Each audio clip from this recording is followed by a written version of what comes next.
Jam pertama akan dimulai dalam 5 menit. The first lesson will be started in 5 minutes.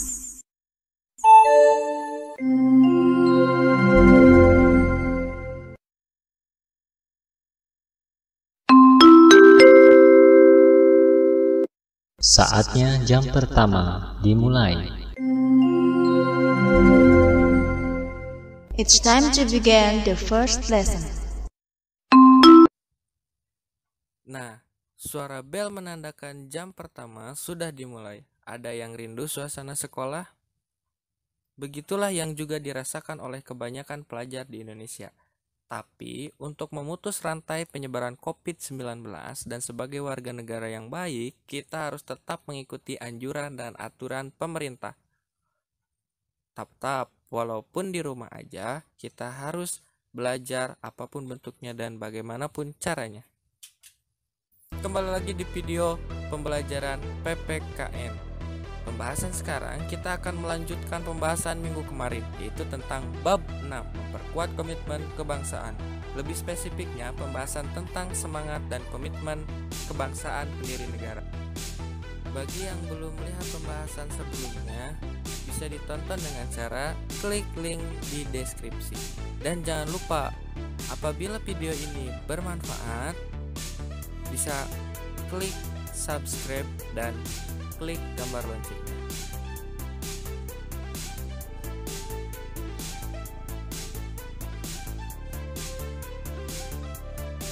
Setelah kita memahami apa itu semangat dan apa itu komitmen, ini pernah dibahas di video sebelumnya.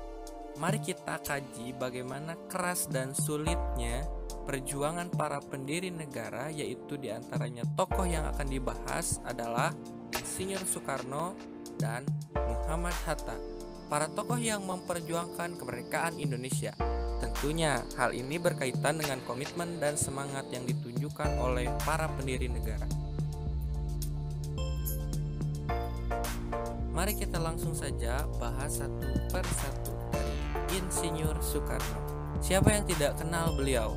Ya, beliau adalah Presiden pertama Indonesia sekaligus proklamator kemerdekaan Indonesia. Beliau biasa dipanggil dengan Bung Karno.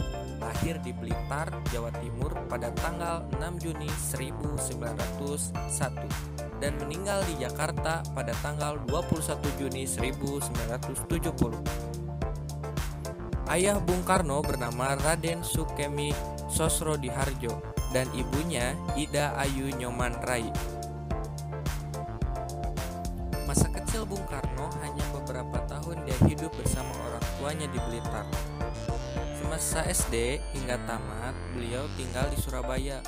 Tinggal di mana beliau?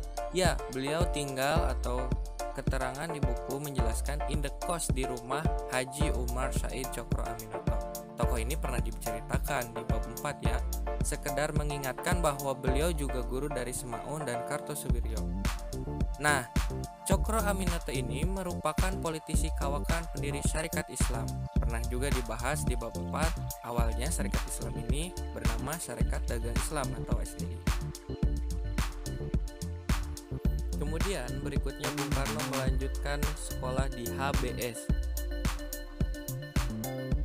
Saat belajar di HBS, Soekarno telah mengembangkan jiwa nasionalismenya.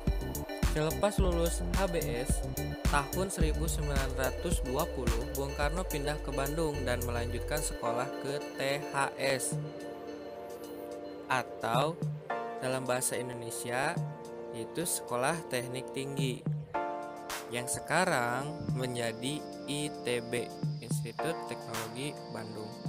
Kemudian pada tanggal 25 Mei 1926, ia berhasil meraih gelar insinyur. Perjuangan Insinyur Soekarno didasarkan semangat dan komitmen akan kemerdekaan Indonesia untuk meraih kemerdekaan. Pada tanggal 4 Juli 1927, Insinyur Soekarno bersama teman-temannya mendirikan PNI atau Partai Nasional Indonesia. Komitmen dan perjuangan Soekarno untuk kemerdekaan menyebabkan Soekarno ditangkap dan pada tanggal 30 Desember 1929 Soekarno dijebloskan ke penjara Banjai, Bandung.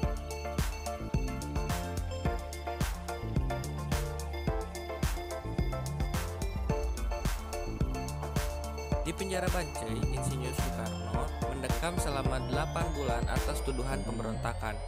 Insinyur Soekarno yang saat itu menjabat sebagai ketua PNI dijebloskan ke penjara bersama rekan satu pergerakannya, yaitu R. Gatot Mangkupraja, Sekretaris 2 PNI Pusat, Maskun Sumadireja, Sekretaris 2 Cabang Bandung, dan Supriyadinata atau anggota PNI Cabang Bandung. Di penjara Bancai, Soekarno menempati sel nomor 5 yang hanya berukuran 2,4 kali 1,5 meter yang berisi kasur lipat juga toilet non permanen. Ruangan yang pengap dan gelap dalam penjara Bancai tidak meruntuhkan semangat dan komitmen Insinyur Soekarno untuk terus berjuang bagi kemerdekaan Indonesia. Pada tahun 1930, Insinyur Soekarno dipindahkan ke penjara Sukamiskin, Bandung.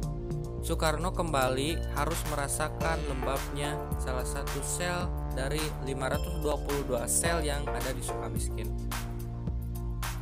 Tepatnya di kamar TA01, Insinyur Soekarno menyusun pledoi atau pembelaan yang berjudul Indonesia Menggugat, ditulis dengan beralaskan penutup dari kloset duduk yang dijadikan meja untuk menulis dalam cahaya yang terbatas.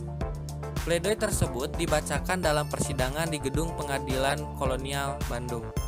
Soekarno dalam pembelaannya yang berjudul Indonesia Menggugat mengungkap bahwa bangsa Belanda sebagai bangsa yang serakah yang telah menindas dan merampas kemerdekaan bangsa Indonesia.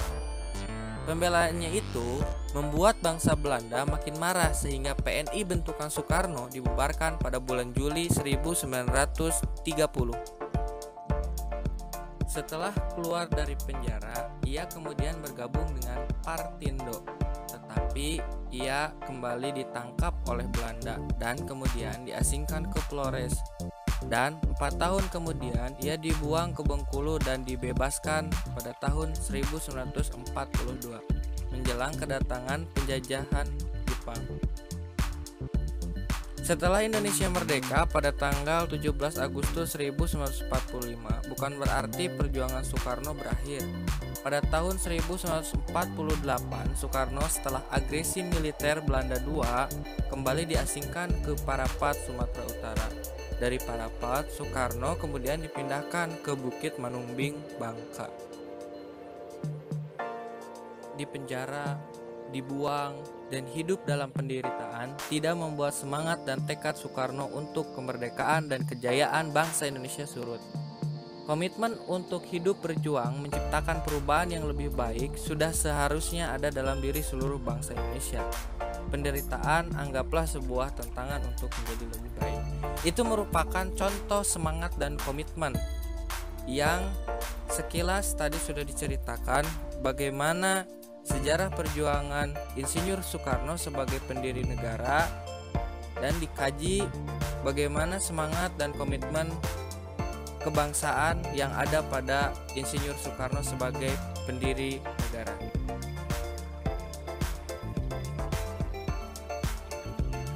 Baik, kita lanjut ke tokoh yang berikutnya, yaitu adalah Muhammad Hatta. Dr. Haji Muhammad Hatta lahir di Bukit Tinggi pada tanggal 12 Agustus 1902 dan meninggal di Jakarta 14 Maret 1980. Muhammad Hatta merupakan organisatoris, aktivis partai politik, negarawan, proklamator, pelopor koperasi, dan wakil presiden pertama Indonesia. Lahir dari ayah bernama Muhammad Jamil dan ibunya Siti Soleha. Kiprahnya di bidang politik dimulai saat ia terpilih menjadi bendahara Yong Sumatra Bon. Nah, Yong Sumatra Bon ini pernah dibahas dalam bab 5 tentang Sumpah Pemuda, khususnya dalam organisasi kepemudaan yang berkontribusi dalam Kongres Pemuda. Nah, Muhammad Hatta terpilih menjadi bendahara Yong Sumatra Bon wilayah Padang pada tahun 1916. Pengetahuan politiknya berkembang dengan cepat saat Hatta sering menghadiri beberapa ceramah dan pertemuan politik. Secara berkelanjutan, Hatta melanjutkan kiprahnya terjun di dunia politik sampai pada tahun 1921 Hatta menetap di Rotterdam, Belanda. Hatta bergabung dengan sebuah perkumpulan pelajar tanah air yang ada di Belanda, Indische-Vereniging. Mulanya, organisasi ini tersebut hanyalah merupakan organisasi perkumpulan bagi pelajar, tapi berubah menjadi organisasi pergerakan kemerdekaan saat tokoh Indies Party diantaranya adalah Suwardi Suryaningrat, Deuis Dekker, dan Cipto Mangunkusumo bergabung dengan Indies Vereniging yang kemudian berubah nama menjadi Perhimpunan Indonesia atau kita kenal dengan PI. Pada tahun 1922 di Perhimpunan Indonesia, Hatta mulai meniti karir di jenjang politiknya sebagai bendahara dan menjadi ketua pada tahun 1925. Saat terpilih menjadi ketua PI, Hatta mengumandangkan pidato inaugurasi yang berjudul Struktur Ekonomi Dunia dan Pertentangan Kekuasaan. Pada tahun 1927, Hatta bergabung dengan Liga Menentang Imperialisme dan Kolonialisme di Belanda dan berkenalan dengan aktivis nasionalis India, Jawaharlal Nehru. Aktivitas politik Hatta pada organisasi ini menyebabkan dirinya ditangkap tentara Belanda bersama dengan Najir St. Pamonjak, Ali Sostro Amijoyo, dan Abdul Majid Joyodiningrat sebelum akhirnya dibebaskan setelah ia berpidato pembelaan yang berjudul Indonesia Free.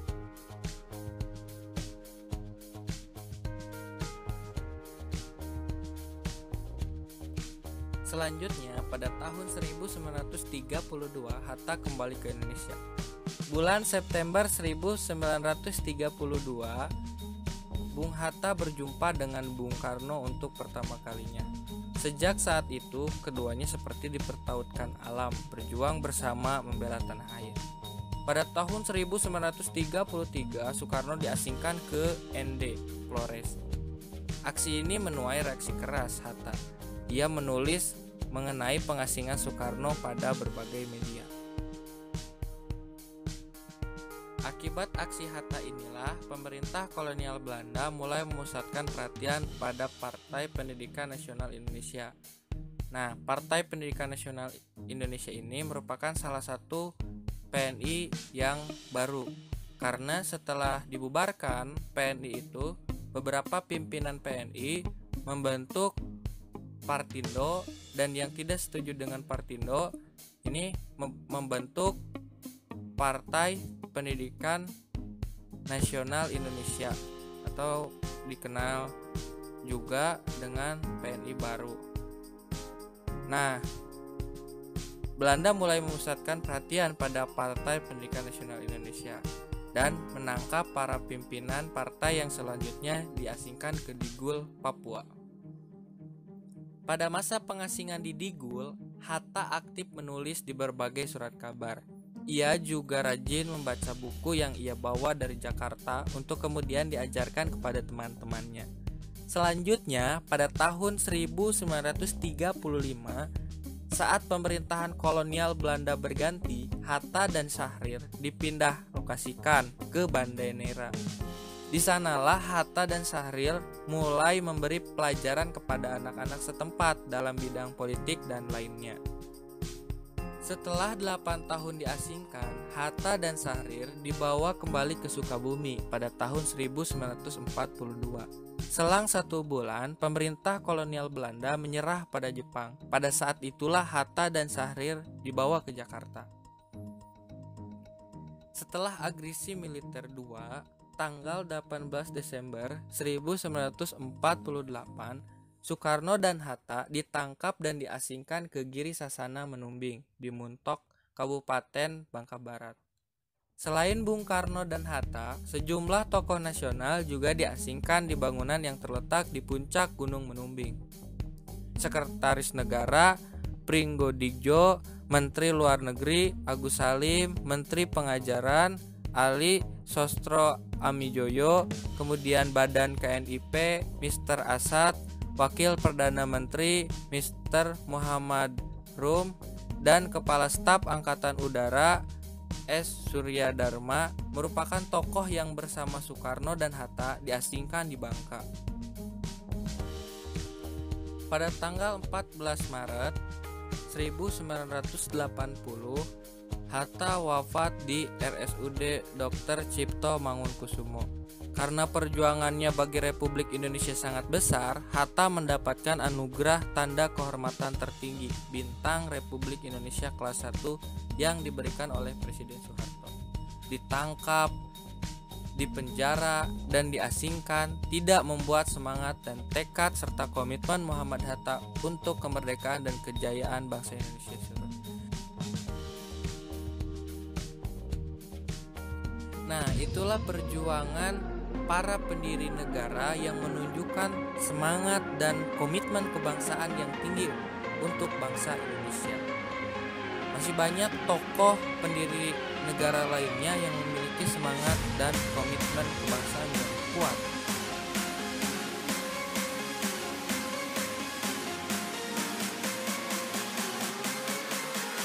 Itulah penjelasan materi tentang semangat dan komitmen kebangsaan pendiri negara. Untuk pembahasan berikutnya akan dibahas di video berikutnya. Apabila video ini bermanfaat, silahkan klik subscribe, nyalakan loncengnya, dan bagikan ke teman-teman lainnya. Terima kasih. Sampai jumpa di video berikutnya.